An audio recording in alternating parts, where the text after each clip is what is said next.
Reinterpreting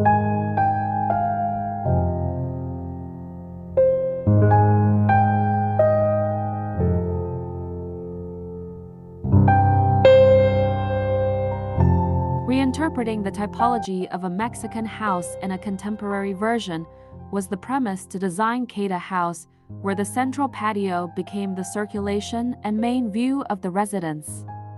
This last one serves as the project's heart.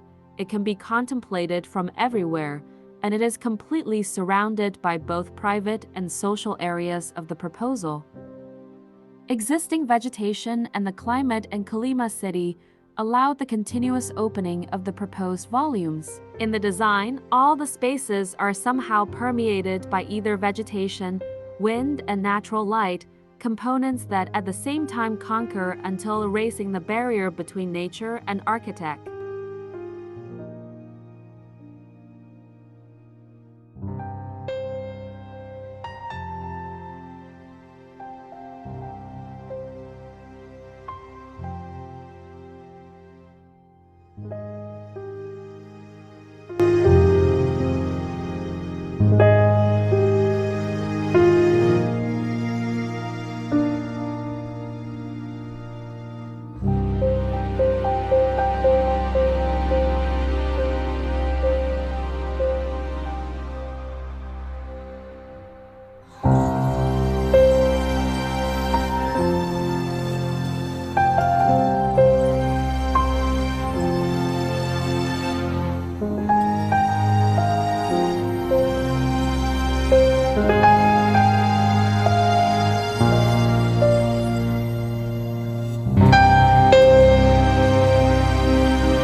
Beams and steel columns were reformed rhythmic and compositional elements as part of a set of lines and faces, which also recall cracks or vertical openings in the big architectural bodies where water runs through and ends peacefully in reflecting pools.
you.